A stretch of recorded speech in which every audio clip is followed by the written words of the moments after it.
आज ही Doubtnut app download करें। Doubtnut पर होगा अब आपके सभी मैथ्स, केमिस्ट्री, फिजिक्स और बायोलॉजी डाउट्स का सफाया। बस अपने क्वेश्चन की फोटो खींचो, उसे क्रॉप करो और तुरंत वीडियो सोल्यूशन पाओ।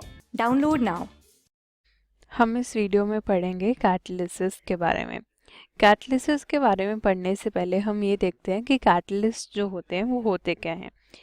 कुछ ऐसे सब्सटेंस जो किसी भी रिएक्शन के वेलोसिटी को ऑल्टर करते हैं और खुद वो कभी भी रिएक्शन में कंज्यूम नहीं किए जाते या फिर वो अनयूज्ड रहते हैं एक रिएक्शन में, तो उन्हें हम बोलते हैं कैटलिस्ट।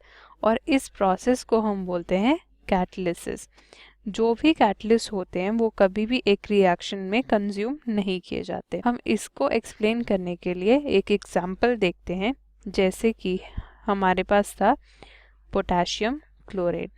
पोटेशियम क्लोराइड को अगर हम हीट करते हैं स्ट्रांगली तो वो चेंज होता है KCl और ऑक्सीजन में। इस इक्वेशन को पहले हम बैलेंस करके लिखते हैं।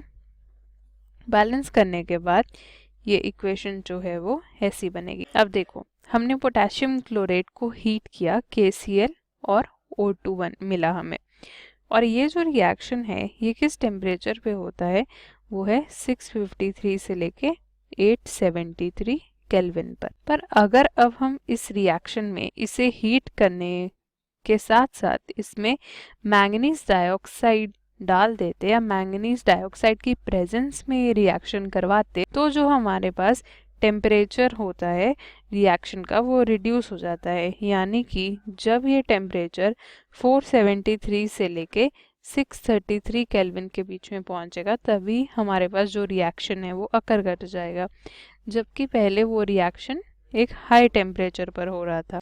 और जो मैंगनीज डाइऑक्साइड की प्रेजेंस में रिएक्शन हो रहा है वो एक ज़्यादा एक्सेलरेटेड रेट पर हो रहा है पहले से। इसीलिए जो यहाँ पर मैंगनीज डाइऑक्साइड है वो एक कैटलिस्ट की तरह एक्ट करती है, क्योंकि इसने वेलोसिटी ऑफ द रिएक्शन को बढ़ाया। लोअर टेम्परेचर पे अब वो रिएक्शन हो रहा है और वो खुद रिएक्शन में कंज्यूम नहीं हो रहा। अब हम नेक्स्ट टर्म डिस्कस करते हैं जो कि है प्रमोटर्स एंड पॉइजन्स। जब हम प्रमोटर्स की बात करते हैं तो प्रमोटर्स क्या होते हैं, ये वो सब्सटेंसेस होते हैं जो एक कैटलिस्ट के साथ प्रेजेंट होकर उसकी एक्टिविटी को इन्हांस करेंगे।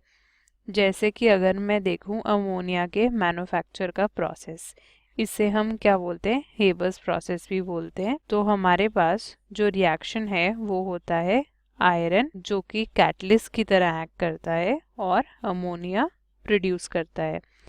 तो अगर हम इस रिएक्शन में मोलिब्डेनम को लेते तो जो यहाँ पर मोलिब्डेनम है वो किसकी तरह एक्ट करता है, एक प्रमोटर की तरह एक्ट करता है, बिकॉज ये इस रिएक्शन की एक्टिविटी को इन्हांस करेगा आयरन कैटलिस्ट के साथ। वैसे ही अगर हम बात करें पॉइजन्स के बारे में, पॉइजन्स ऐसे सब्सटेंसेस हैं जो एक रिएक्शन की एक्टिविटी को डिक्रीज करते हैं, और वो रिएक्शन भी किसी कैटलिस्ट की प्रेजेंस में ही हो रहा होता है, और इस सब्सटेंस को हम कैटलिटिक पॉइजन्स भी बोलते हैं। जैसे कि अगर हम बात करें आयरन कैटलिस्ट की जो एक्टिविटी होती है वो डिस्ट्रॉयड हो जाती है by the presence of H2S और कार्बन मोनोऑक्साइड जब भी हम सिंथेसिस ऑफ अमोनिया करते हैं। यानी कि जब हम हेबर्स प्रोसेस कैरी आउट करते हैं तो जैसे हमने आयरन कैटलिस्ट यूज़ किया, अगर हम इसके साथ साथ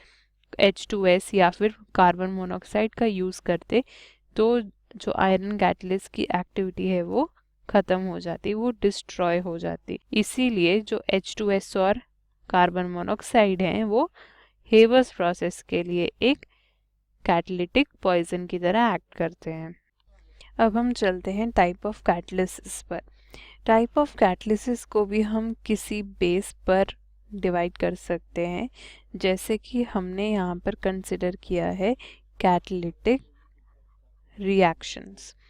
अगर हम कैटलिटिक रिएक्शंस को कंसिडर करते हैं तो उसके बेसिस पर जो कैटलिसिस हैं वो हम कुछ पार्ट्स में डिवाइड कर सकते हैं। जैसे कि सबसे पहली होती है पॉजिटिव कैटलिसिस। जब हम बात करते हैं पॉजिटिव कैटलिसिस की, इनका मतलब क्या होता है कि अगर हम किसी भी कैटलिस्ट को ऐड करते हैं एक रिएक्शन के अंदर तो वो जो कैटलिस्ट है वो इंक्रीज करेगा रेट ऑफ रिएक्शन को, या फिर कह सकते हैं कि एक्सेलरेट करेगा रेट ऑफ रिएक्शन को, तो उसे हम बोलते हैं पॉजिटिव कैटलिस्ट। और वैसे ही इस फिनोमिना को क्या बोलेंगे, पॉजिटिव कैटलिसिस। अब पॉजिटिव कैटलिस्ट जो है वो इंक्रीज कैसे करता है रेट ऑफ रिएक्शन को, वो पहले क्या करेगा, जो रिएक्शन है उसकी एक्टिवेशन एनर्जी को लो करेगा।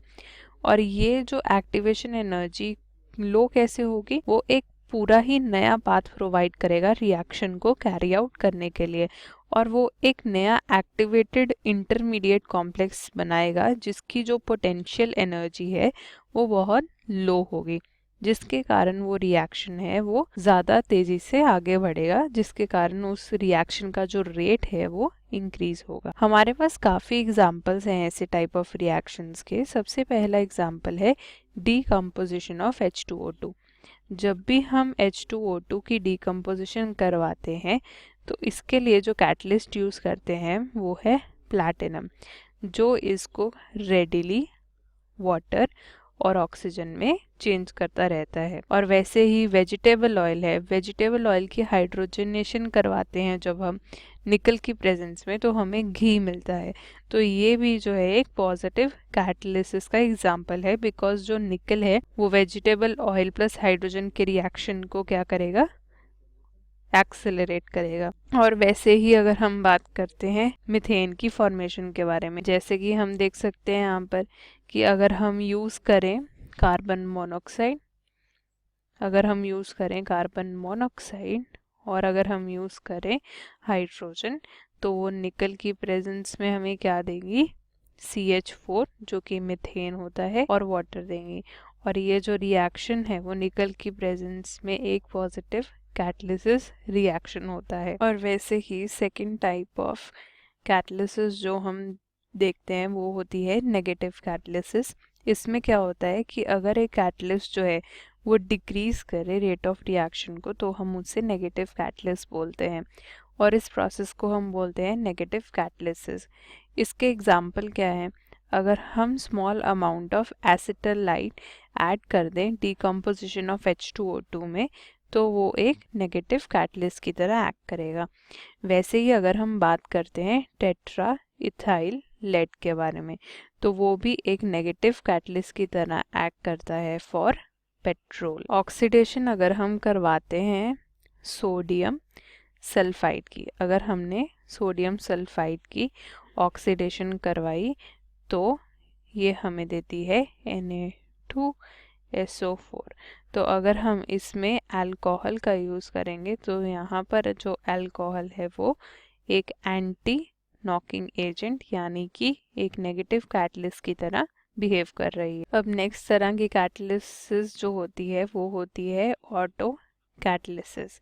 जब हम बात करते हैं ऑटो कैटलिसिस की, तो इस कैटलिसिस के प्रोसेस में क्या होता है कि अगर हमारे पास कुछ रिएक्टेंट्स थे, उन रिएक्टेंट्स का जो पहले शुरू में रिएक्शन रेट होता है वो स्लो होता है, पर कुछ पॉइंट ऑफ टाइम के बाद जो वो प्रोडक्ट्स बनाते हैं उनमें से एक प्रोडक्ट जो है वो खुद ही एक कैटलिस्ट की तरह एक्ट करना शुरू कर देता है। इसीलिए हम इस प्रोसेस को बोलते हैं ऑटो कैटलिसिस।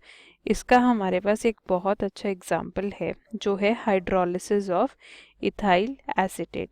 अगर हम इथाइल एसीटेट को देखें तो वो ये होता है। और वैसे ही अगर हम इथाइल एसीटेट का जो हाइड्रोलिसिस करवाएंगे तो हमें मिलता है एसिटिक एसिड, और क्या मिलता है हमें, C2H5OH। तो इनिशियली जो है ये रिएक्शन का रेट जो है वो बहुत ही कम होता है, बट कुछ देर के बाद ये रिएक्शन का रेट एक्सेलरेट होता है, बिकॉज इसमें जो एसिटिक एसिड है तो वो खुद ही एक कैटलिस्ट की तरह एक्ट करना शुरू कर देता है। नेक्स्ट टाइप ऑफ कैटलिसिस जिसकी हम बात करेंगे वो है इंड्यूस्ड कैटलिसिस।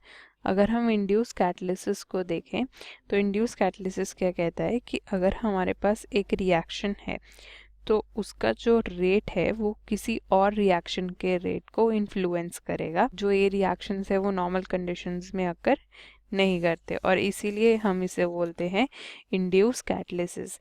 जैसे कि इसके एग्जाम्पल के लिए हम बात करते हैं मर्क्यूरी क्लोराइड की।